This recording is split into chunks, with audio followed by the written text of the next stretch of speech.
The Word of God has surely evoked some thoughts, some feelings, some ideas in you.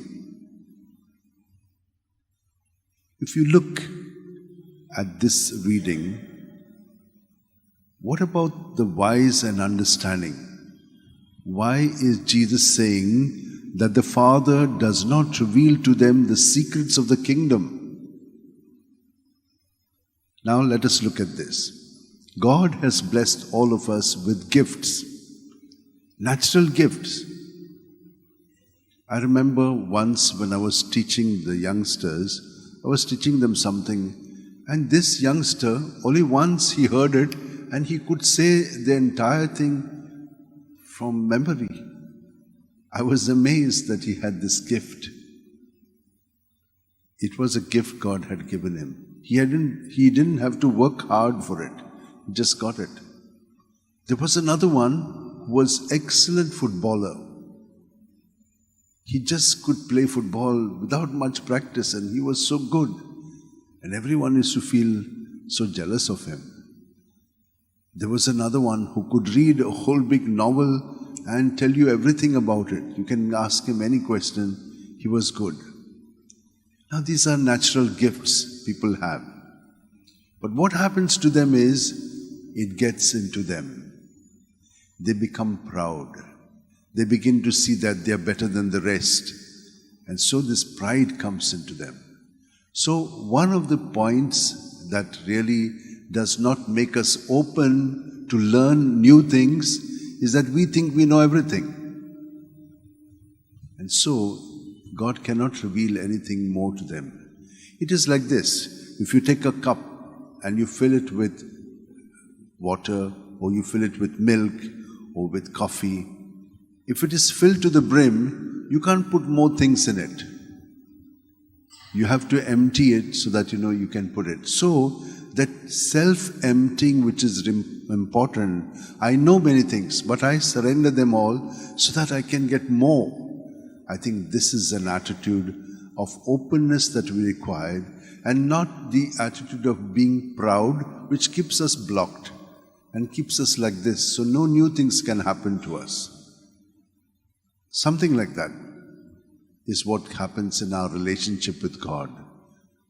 When God has given us the gifts, we do not give our gifts to Him.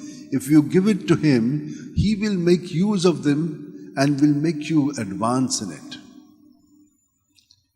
That is how Jesus is telling us the Father has revealed everything to the Son, and the Son knows the Father, and the Father knows the Son, and to whomever the Son chooses to reveal the Father.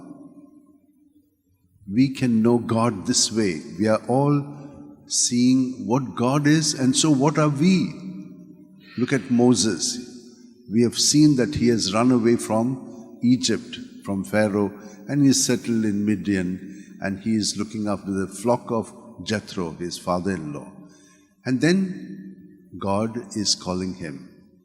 How does He call him? He is very curious, an ordinary man. He sees a bush burning and it's not consumed. Right? What is this strange thing? This is good, He's got a curiosity. But when this curiosity is there and you rely on yourself to understand it, you may not understand it. And that's why God says to him, this is holy ground. You bear yourself. Removing the slippers meant you're bearing yourself completely so that you can encounter God fully. And that is what happens. He does it and then he cannot look at God. And God reveals to him, He says, I have a plan for my people, and you're going to be that instrument. He says, how can I? Who am I?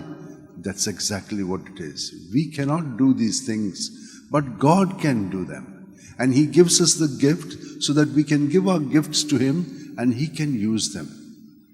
My dear sisters and brothers, that is how we need to live our life. And you know this. So what must we do? I've always been telling you that God is with us at every breath. He breathed into the nostril of man the breath of life. And then He is also telling us afterwards This is what he said to us in the Genesis book. And then he tells us in the Gospel of John, you remain in me as I remain in you. He remains in me, let us remain in him, surrendering everything that we are to him so that he can make use of us. A branch cannot bear fruit on its own unless it remains on the vine. So neither can you unless you remain in me. And that's the way we will be able to live wonderfully.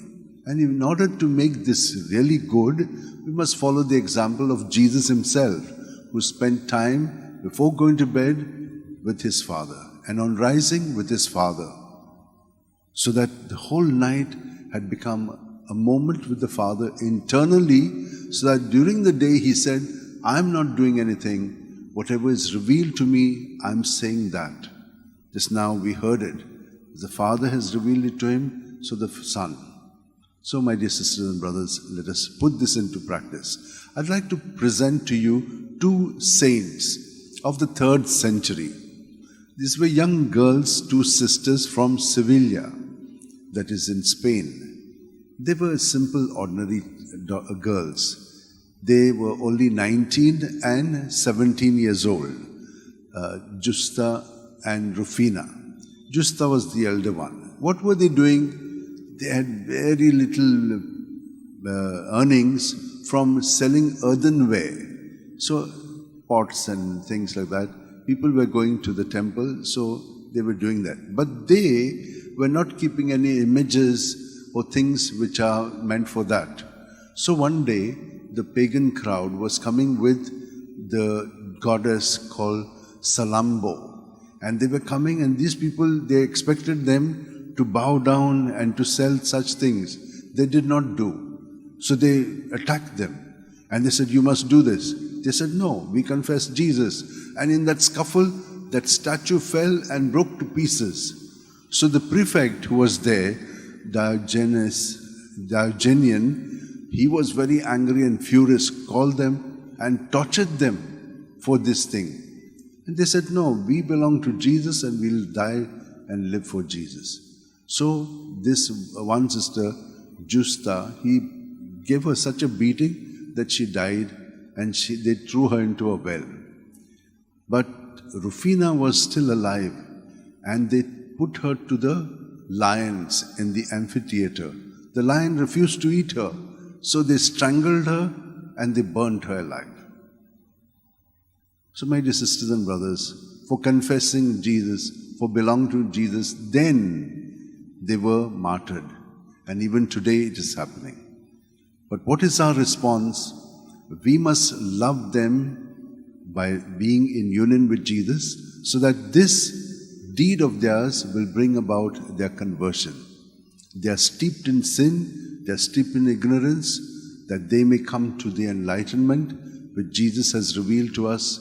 Let us pray in that way. Let us join our hands together, close our eyes, and be united to Jesus, who is with us at every moment, and surrender not only our thoughts and our feelings, but all the natural gifts that God has given us and the qualities, so that God can make use of us as His real presence wherever we are.